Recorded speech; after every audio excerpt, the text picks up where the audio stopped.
नमस्कार, स्वागत है आपका न्यूज़ 20 बिहार में। सामाजिक कार्यकर्ता व वरिष्ठ छात्र नेता प्रेम पासवान ने ललित नारायण मिथिला विश्वविद्यालय में विभिन्न मांगों को लेकर किया उग्र आंदोलन, जिसमें मुख्य मांग इस प्रकार थी। इस बार के परीक्षा फल में जो भी छात्र छात्राओं को प्रमोट किया गया है या 8, 10 या 15 अंक दिया गया है या फिर एब्सेंट कर दिया गया है, उन सभी को पास किया जाए। सबसे पहले विश्वविद्यालय छात्र छात्राओं को पूरा सिलेबस तैयार कराएं, तभी परीक्षा ले, अन्यथा परीक्षा न ले। पहले छात्र छात्राओं को 4 महीने पढ़ाया जाए, उनके सिलेबस को पूरा कराया जाए, तभी परीक्षा ले। यदि आप ऐसा नहीं कर पाते हैं तो आप लिखित में दें कि आप कोरोना की वजह से छात्र छात्राओं को पढ़ा नहीं पाए, इसलिए विश्वविद्यालय सभी छात्र छात्राओं को पास कर रही है। 26 अप्रैल वाले डेट को आगे बढ़ाया जाए।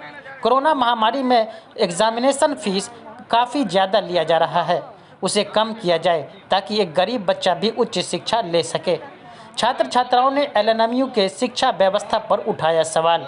वैश्विक महामारी के काल से लेकर अब तक जारी कई स्नातक, स्नातकोत्तर, पीएचडी, बीएड आदि जैसे कई परीक्षाओं के रिजल्ट को लेकर उठाया गया कई सवाल। वहीं उन्होंने बताया कि वैश्विक महामारी के काल में शिक्षण व्यवस्था पूरी तरह से प्रभावित हो रहा है।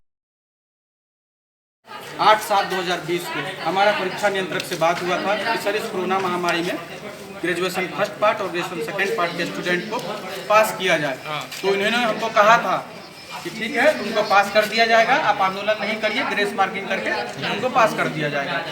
अभी जो फर्स्ट पार्ट और सेकंड पार्ट का रिजल्ट आया है, बहुत सारे छात्र छात्राएं प्रैक्टिकल दिए हैं, थ्योरी का एग्जाम दिए हैं, उन्हें एब्सेंट कर दिया गया है, 0 नंबर दे दिया गया है। ये कहाँ तक उचित है? एक तरफ सरकार बोलती है कि छात्र छात्राओं को पास किया जाए, दूसरी तरफ मिथिला विश्वविद्यालय सभी स्टूडेंट को प्रमोट करके फेल करके उनके उज्ज्वल भविष्य के साथ खिलवाड़ कर रही है। हमारा मुख्य मांग 5 है और 5 मांग को लेकर हम विश्वविद्यालय आए हैं कि जिन भी छात्र छात्राओं को 0, 2, 4 अंक देकर प्रमोट किया गया है या फेल किया गया है, उन सभी को पास किया जाए।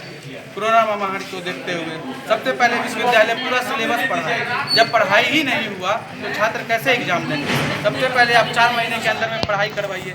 अभी एक फरमान जारी करते हैं कि अभी तुरंत रिजल्ट आया है और फर्स्ट पार्ट और सेकंड पार्ट का थर्ड पार्ट का एग्जाम लेने वाले हैं 26 से। ये कहाँ तक उचित है? जब आप पढ़ाइएगा नहीं तो परीक्षा कैसे ले लीजिएगा? परीक्षा लीजिएगा भी तो आप उनको प्रमोट कर देते हैं, फेल कर देते हैं। हम ये बोलते हैं कि हमारे इतने छात्र में आप यहाँ बैठिए और उनसे परीक्षा लीजिए, यहीं पे जो सवाल करिए, अगर सवाल का जवाब नहीं दे तो हम आंदोलन अभी छोड़ के यहाँ से चले जाएंगे। जब हमारे छात्र में कोई त्रुटि नहीं है तो आप कैसे उन्हें फेल और प्रमोट कर रहे हैं? हमारा चौथा मांग है कि परीक्षा में जो फीस लिया जा रहा है कोरोना महामारी में, वो बढ़ोतरी की जा रही है। मनमाने तरीके से फीस लिया जा रहा है। 1250 का चालान कटता है, किसी कॉलेज में 1500 लिया जा रहा है, किसी कॉलेज में 1600 लिया जा रहा है।